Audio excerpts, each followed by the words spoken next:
I'm Jen. I'm Carla. I'm Myrna. Hi, I'm Anjanette.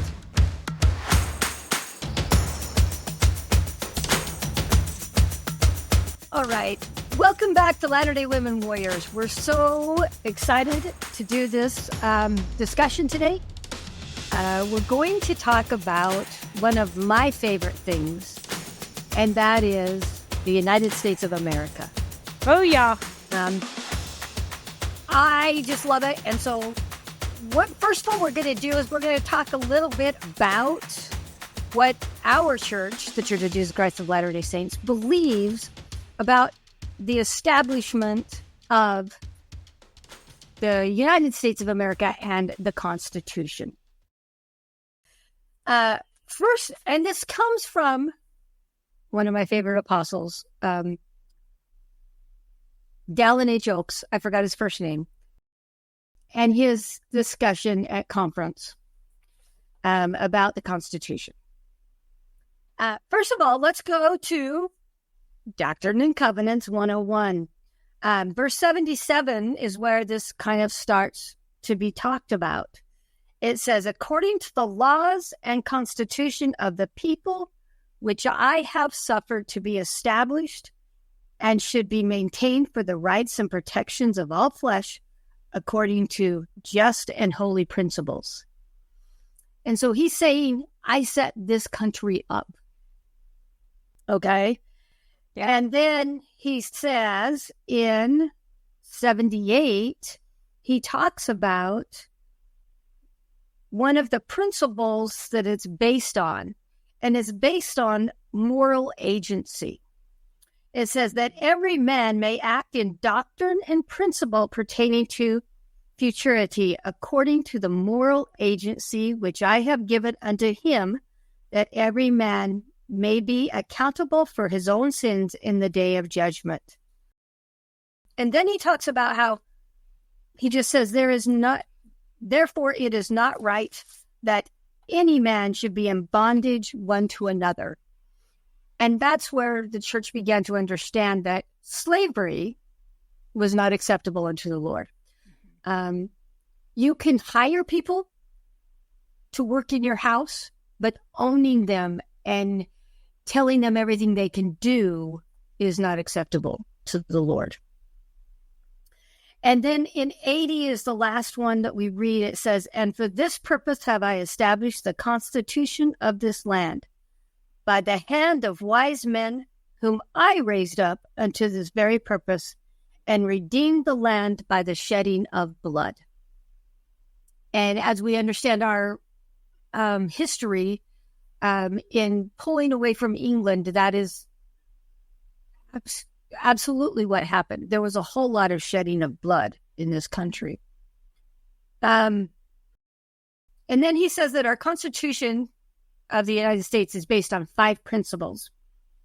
And I want to quickly go through those, and then let's talk a little bit about anything that we have gained in our lives through people that have served, in understanding how people feel about this land and what it means to us. And then we can go to any other place that we want to go or you guys would like to go. Okay. The 5 principles that he says is that the government is ran by the people. The power of the Constitution is the people. Okay. Number 2 is that there's a division of delegated power between the nation and its subsidiary states. Mm-hmm. Okay. And then also there's that separation of power, the executive, the legislative, and the judicial branches. Mm-hmm. And then 4 is the vital guarantee of individual rights and specific limits of governmental authority. And I never thought of that point, that those two go hand in hand. And 5, he says that the divine inspiration of the purpose of the Constitution is based on that we are governed by laws, not by individuals. In other words, Our loyalty is to the Constitution, not to a king, not to a queen, Right. but to the Constitution. And that puts it in a place, I think, that we don't owe anything to them. Does that make sense? We don't support them financially. We don't owe them anything. And so I thought that was really interesting. I don't know that, I'll be honest, I didn't do really good in that kind of subject at school. I really didn't. Give me a basketball, give me a baseball, give me something, and I'll get high scores, A's in that. But when you go to Constitution stuff, I, at that point in my life, didn't feel like it was important. But the last couple of years, I've been paying attention to things. I don't think anyone cannot right now, right? And I'm seeing things that I thought was a guarantee, which seems to be kind of in a blur. And one thing that I didn't say is that I love that I learned, and I'm sure you guys already know this because you're a little bit more knowledgeable in these kind of things than me, because anyway. I don't know about that, Myrna. That I always thought we were a republic. We are not. We are a democratic republic.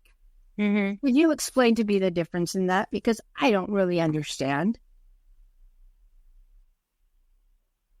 My brother could explain it, but I really can't. Okay. It's not a pure democracy, though. Well, Correct. So technically what I think it means is that we actually, instead of directly voting for all of these offices, per se, in the Congress and stuff, we are actually voting for a representative to represent us.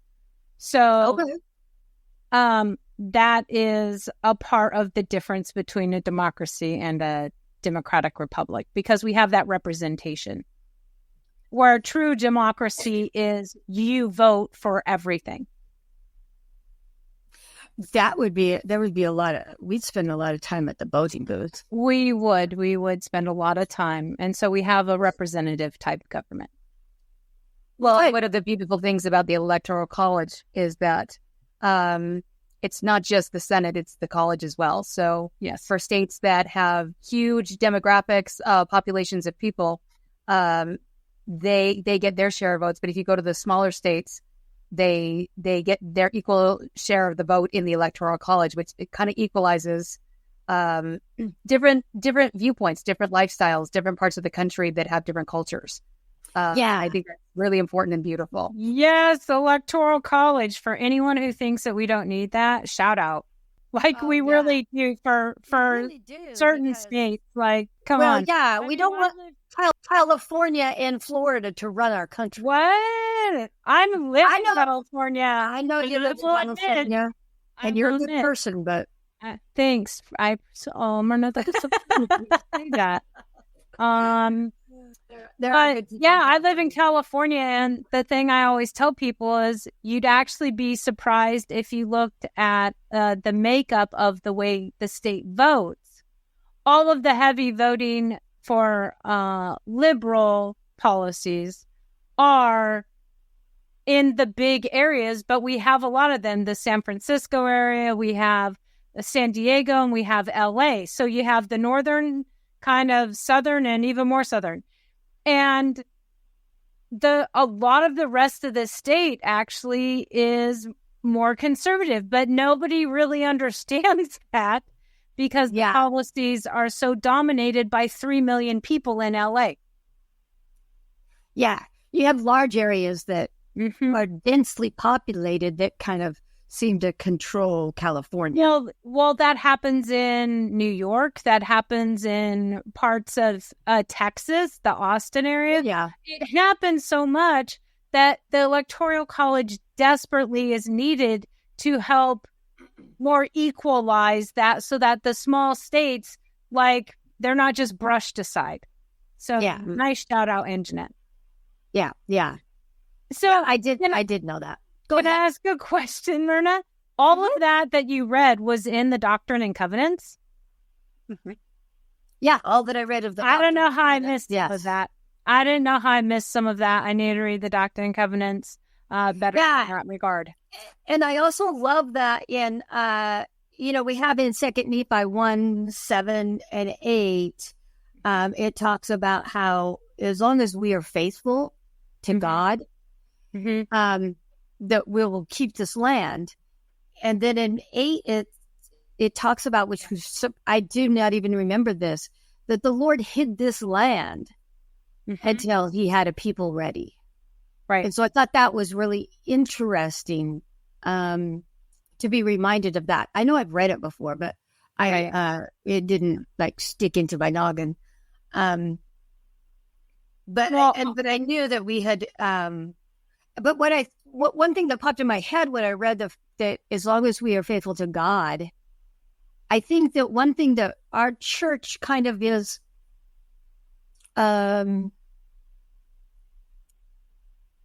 thinks high of themselves. And I only say this because I remember hearing this a couple of times in church, is that they're talking about our church. But I think that they're talking about any church acknowledging the hand of God. As long as this land acknowledges the hand of God, right, we get to keep it. But when we don't acknowledge the hand of God in our lives and in this country, we could lose it. So I don't think it's just our church. I think it's even the other churches. It's the people acknowledging that God's hand is in our lives. What do you guys think about that? That's how I've always read it. That it's that the majority of the people on the land believe in God. And because of believing in God, that they conduct themselves in certain ways, and they highly prize their agency and their right to choose and govern themselves. Yeah. And therefore be able to choose the people who represent them to govern. Now, I will say, I kind of chuckled if anyone saw me do it while you were listing the 5 principles, because it feels like we're not maybe as great at those 5 principles as they once were in the, mid 1800s. Oh, no, I think that's one thing we've seen in the last couple of years is we've pulled a little bit away from the Constitution. We really have. And that is a scary thing because, like President Oak said, our loyalty is to the Constitution. Right. Right. And we have a right. He talks about further on in his talk that we have a responsibility to uphold that Constitution. And if that means that, it doesn't mean that we have to go run to vote. Run for office or anything like that. But we do have to exercise our right to vote and participate in that electric election process. Yeah, that process. Well, I think that's important that we realize that we have that right in order to support and sustain this Constitution to be upheld until Christ comes again, right? That's what I think is important. Well, aren't there parts in the Book of Mormon that say that the Gentiles will be able to have this land, and as long as they worship the God of this land, that things will go well, and if they don't, problems will happen? Oh, yeah. It says that more than once, but it also says it right there in 2nd Nephi 1 and 7. Yeah, it's littered throughout the Book of Mormon in those types of messages.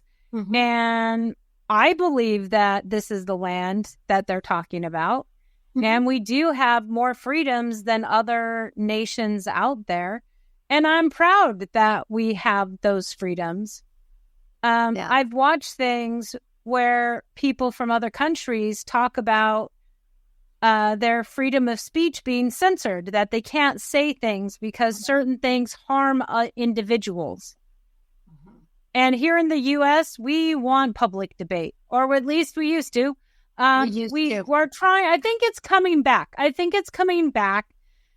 Trying to engage and say there are ideas that we have, and maybe some ideas are better than other ideas. I know that's so foreign, maybe as a concept with relativism all over the place. Yeah. But I really like to hear the reasons why, and you need to argue the point for me. And I wish we had much more of that than, going into insults or just saying, well, because you said that, you're phobic in some way. Right. Yeah. Some valid communication is what. Yeah. Some valid ideas. Mm-hmm. Instead of just slinging shiz all over the place, right? Insult to people. Yeah. Mm-hmm. And but I know that I had a grandpa who served in World War II and the Korean War. Mm-hmm. And then he was the military was what he did for his life, for his living, right? Mm-hmm. And he ended up being a lieutenant colonel. Every time we would go to a parade, all right, I used to just kind of, now that I'm older and I respect it and I love it, but he would say, stand up. And he would make us hold our hands over our heart from the time we could see the flag coming to us till we could not see it anymore. Everybody else is sitting down, and we're still standing, right? But we were taught that respect because of him and because we heard his stories, the little bit that he would talk about. He wouldn't talk about a whole lot, right? Right. Because that was really hard for him. But just that respect, and you could see it in his face when you would look at him while he was sitting there with his hand over his heart as they went by, or if he was in uniform when he was saluting when they went by. You could see that in his face, the sacrifice that he made to provide this liberty, to continue to provide this liberty to us. And I've always remembered that. And then when my child grew up, I've said the same thing when we go to parades. And that respect was always in our home and in the things that we did with grandma and grandpa, right? So what do you guys remember of someone in your family that, or someone just that you might have received respect from, that has served or that has taught you something? There's multiple areas where my family has served country in various ways. My grandfather was a World War II vet. And so he served, and he was very, very respectful of all things patriotic and hand over heart and singing the national anthem. Never talked about the war too much. I've had one or two conversations with him before he passed, but had a deep love and deep respect for our country. I have an uncle who served in the police force for many years and now serves as a judge here in Utah. And his wife served political office for a while as well. So we politics are a thing in our family. In fact, we have a really funny rule in our family at holiday parties, extended family, because part of our family is very conservative and part of our family is very liberal. And so we made it a rule, like no talking politics at holiday parties because sometimes things get a little heated. That was at our house too. Yeah. But it's because everyone has felt so passionately about this country. It's because everybody has different viewpoints on how we think this country should be run. And I'm so grateful that we live in a country where we can vote and we have a say. We can try to influence how decisions are made in our country. We can stand for the freedoms that we so wonderfully enjoy here in this country that other places don't get to enjoy. Yeah. Yeah. My grandma Day, my dad's mom. She didn't like politicians and she didn't like lawyers. And so her big thing was, Classic. let's take the politicians and the lawyers, let's put them all on a ship, send it out to the middle of the ocean and sink it. So we didn't talk about it around Grandma because she was very opinionated. And so that was not a discussion we had around Grandma. But and not a true suggestion out there, people. No. We never tried it. We never indulged her in it. We just said, we love you, Grandma, but I think it's not a good idea. So, but she still had a great love for this country, even though she had some strong feelings about politics, and was not afraid to voice those at times. But that's what our Constitution's built on, right? It's built on, as President Oak said, it's built on the people. The people are the power.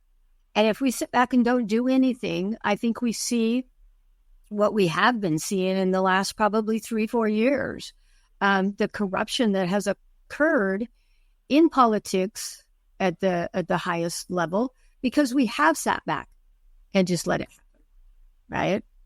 Yeah. That's what we need to be involved.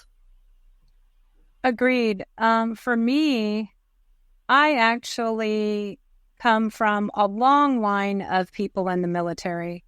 I'm actually part of the Daughters of the American Revolution, so I had ancestors who fought in the Revolution.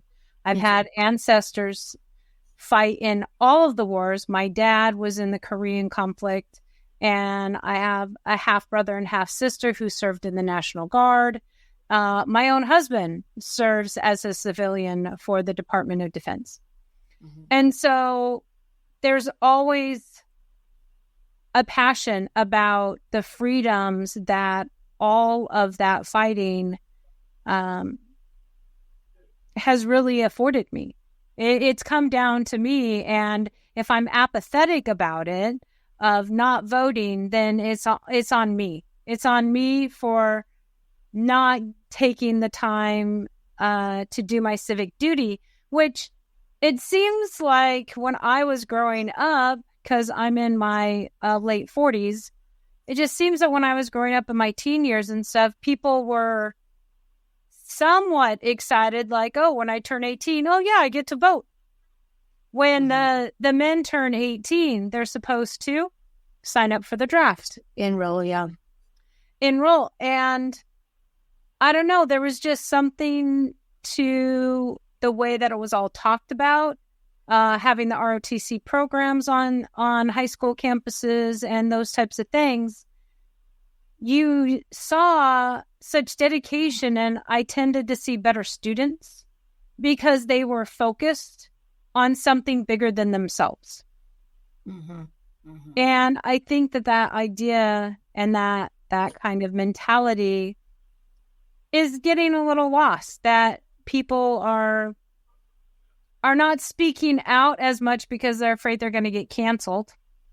And they're not speaking out in lots of different ways of using their voice because they don't want to rock a boat. Right. And I think that that's a shame, because that says people might be feeling bullied, and bullying isn't good no matter what. Right. No one should be bullied. You should just state your ideas and ask questions and see what you think according to your experiences. But I'm proud of the heritage of my family in the armed forces. Yeah. Another thing this grandma of mine said, I love this lady.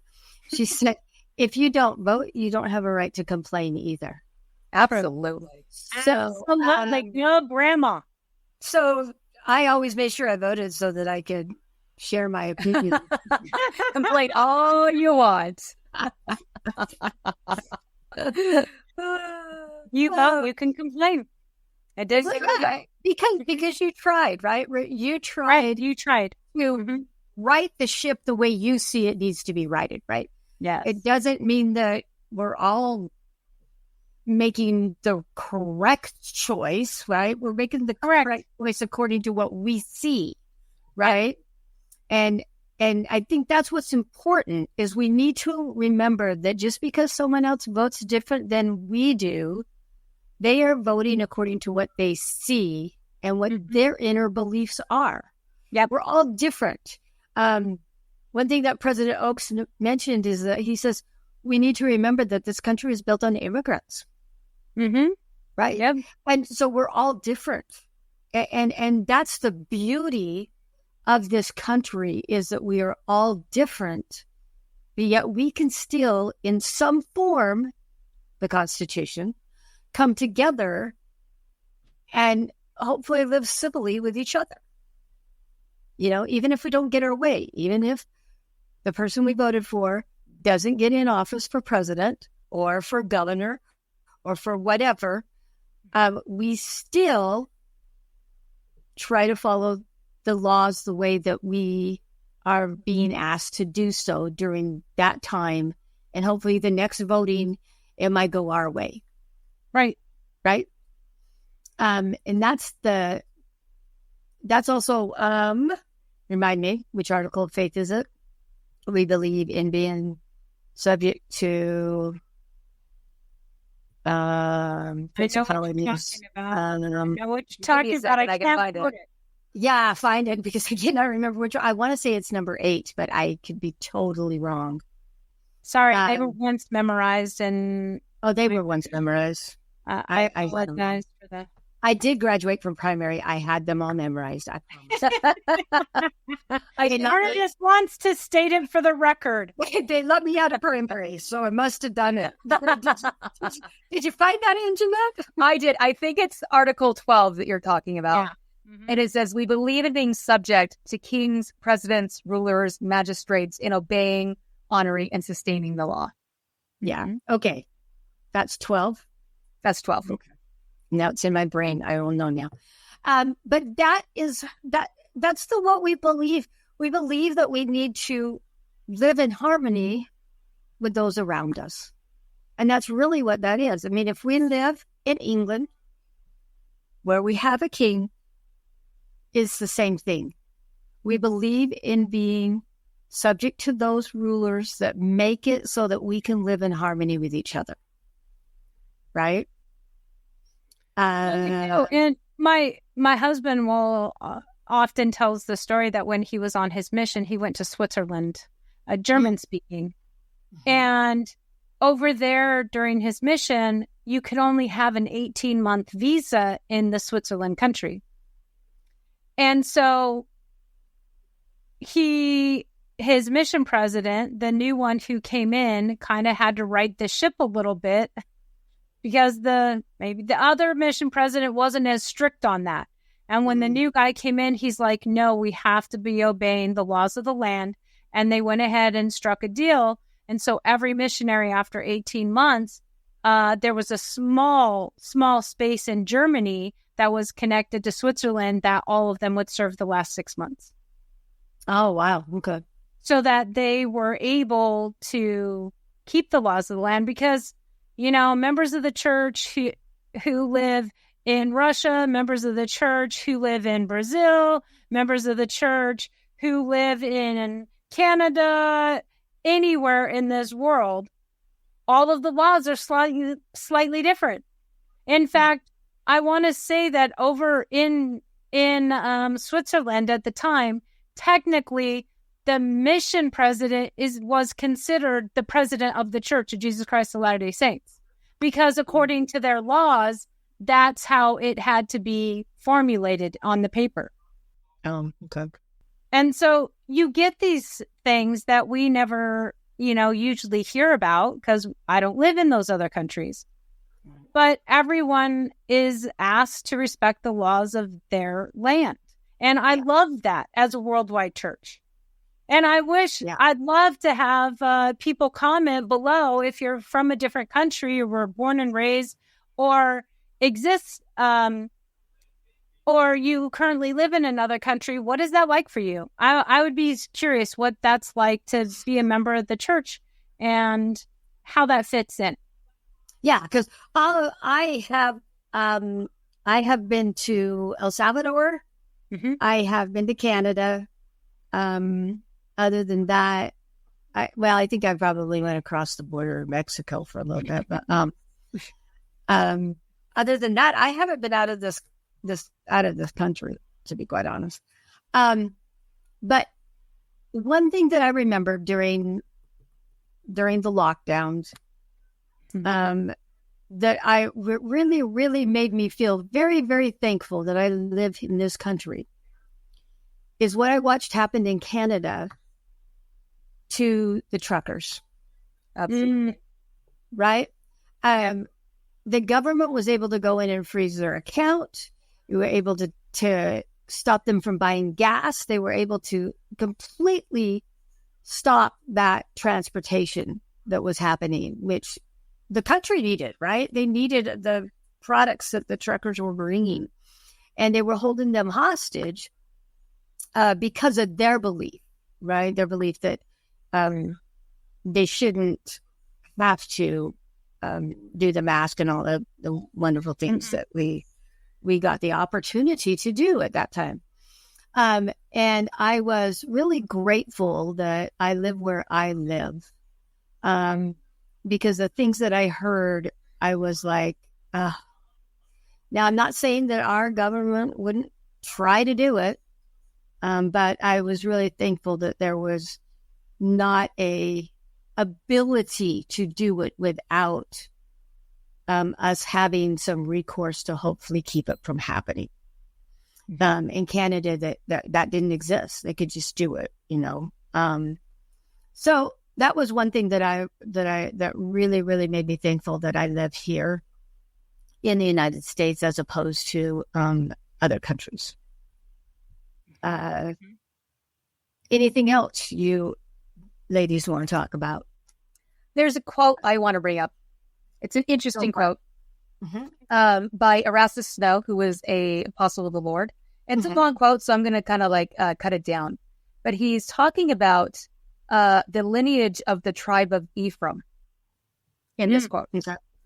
And it says, "And when the books shall be opened in the lineage of all men known, it will be found that they have been first and foremost in everything noble among men in the various nations, in breaking off the shackles of kingcraft and priestcraft and oppression of every kind, and the foremost among men in upholding and maintaining the principles of liberty and freedom upon this continent and establishing representative government, and thus preparing the way for the coming forth of the fullness of the gospel." And later on in the quote, it says, "These people will be impelled by a spirit which they could not understand." So to me, I paraphrase that quote to mean that we know that the tribe of Ephraim, among the tribe of Israel, that one of their big missions in the latter days is missionary work. Right. But to me, I take away from that quote that one of the big missions of the tribe of Ephraim is to be freedom fighters. Part of our mission is to fight for freedom and defend these principles of the Constitution that God did establish on this land, so that the gospel could be restored, but also that people would have as much access to free agency as possible, so that we could live the plan of salvation. We could learn from our mistakes. We could repent. We could draw closer to God. We can't really fully live the plan of salvation if we don't have the freedom to make choices. Right. So that's very personal to me. I'm from the tribe of Ephraim. And I think a lot of people in the church here in this area of the world come from the tribe. And so we're not just supposed to be missionaries. We're supposed to defend principles of freedom. We're supposed to fight against oppression and oppressive rule. Well, I love the little bit that I have learned about our founding fathers. And one thing that I love about them is they were very strong believers in God. Yes. Right? And at that time, he wasn't, what we have and know about God wasn't known. But they really believed in him. And I've read a couple of books about them, and just some of the core parts of their being is that there was a God. And they knew as they sat in that room and wrote the Constitution and debated with respect the way of doing the Constitution and the Bill of Rights and all of those things, that they will even say they believe that God was there, that he was there having it happen in some of the statements that they made afterwards. They did believe that they were being moved upon by God, right? And it needed to happen in, like you say, in order for us to have our freedom, but it also needed to happen in order for Joseph Smith to be able to come forward and say, this is what's happened to me. And I've been asked to build this church, because otherwise he wouldn't have even been able to talk about it. He would have been able to not say anything, right? And so it had to be formed and ready and put together in order for even the restoration to even happen. Mm-hmm. And what I love is that restoration happened in less than 100 years from when it was our Constitution was established, right? It was like 57 years, I believe, that the church was actually organized and started. And to me, that's amazing, because that Constitution was a huge switch, sorry, from the life that they knew in this country at all, right? But yet less than 60 years, it was less than 60 years, the church was restored. And to me, less than 160 years, excuse me, that was amazing to me, that the land was ready that quickly for the church to be restored. To me, that shows the power of God. Well, to me, if you're looking at characteristics of God himself, which we get from a lot of great information from the lectures of Joseph Smith, lectures on faith. Anyone who hasn't read those, it can be a little hard to slog through, but it is well worth the effort, because in there, as he talks about all these characteristics of God, from the very beginning, it was the war in heaven was looking at, are you going to be forced to do things, or do you have free will? And God always decides that it's best to have free will. Yes, chaos can ensue because we are not perfect people. And to allow little kids the freedoms that we have can seem crazy. And yet we learn from them and we grow from them. And we're able to say and look him in the eye one day and say, these were my choices. No one forced me to do them. Mm-hmm. These were my choices, and this is the life I lived, and the consequences, great or small or good or bad, whatever you want to say. Yeah. And knowing that, I can only agree with you, Myrna, that the founding fathers who prized that so much had God on their side. And that he influenced them so that they really could help create a constitution that has lasted for like 200 years, over 200 years. And I didn't know, here's a little bit of history that it took me a long time in life to know. I did not realize that in most countries, they change their constitutions every 3, 5, 10 years. Or when they get a new president. When a new president comes in, it's a whole new constitution. We are one of the crazy countries out there, one of the only ones who has that long of an existing constitution, because the founding fathers made it so tight that there was a separation of powers, and that no one person or one group could really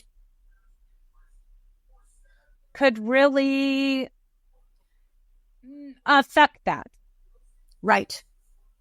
And that it was so hard to really change things, because the wisdom became, it is a long time, right? Like, we're looking for the long game, not the short game of fads and ideas can come and go and switch around on a dime. Yeah. But they wanted these to be hard to change and long lasting, because they were really great principles that they found to govern on. And I'm so grateful that I got to be born as an American. I've been I'm a fourth generation born in Californian. And it was straight from my ancestors who were Swedes, who came over from Sweden and landed in the LA area. And from then we've been Californians. And I'm so grateful that they took that journey and that I'm allowed all of these freedoms today that I'm so proud of. Yeah. And Jeanette, do you have anything else? I just want to echo some of the things that Jen said. I believe the most important principle to God is the principle of free agency. It's such an important principle that he was willing to take the risk of many of his children not making the right choices and not making it back to return home to him. Yeah. But he also knew that the only way that his children could live the life that he lives and be the type of person that he is, which is full of joy and full of happiness and full of grace and truth and light and intelligence, is for people to have the moral agency to choose the right, not be forced upon them, but to choose the right so that they could understand the consequences and the benefits of making those choices, of that becoming part of their moral character. Right. And I think that says a lot. We've been fighting this war before we were even born. And the war continues to go on. Yeah, the war was just brought down to the earth. Mm-hmm. Yep. Right. The battleground changed, but the war is the same. Exactly. I just want to read a couple of lines of one of my favorite songs. It says, "Oh, beautiful for patriot dreams that sees beyond the years, thine alabaster cities gleam, undimmed by human tears. America, America, God shed his grace on thee, and crowned thy good with brotherhood from sea to shining sea." And in closing, we want to just let you know that we are thankful we are here in America. We're thankful that we have that blessing to be fighters for freedom. We are blessed by that from our Father in heaven. And we want you to know that we believe that the Church of Jesus Christ of Latter-day Saints is that process that will allow us to return to our Heavenly Father and live with him again as we make choices through the moral agency that we have to return and to do it his way and not our way. And that is our choice, is to do it his way. We thank you for being here, and we want to ask you to comment down below. Come to our Facebook page, watch more of our videos, let us know about you. Let's have a conversation. Tell us, what some of your experiences that have given you a testimony of this country and a feeling of respect and love for this country, regardless of the way some of the people don't like the way that we became a country. But I believe that was necessary for us to have what we have. So thanks for being here. Come see us again. Let's see. What else? Oh, continue to fight for truth and righteousness in these latter days. Thanks. Bye. Bye.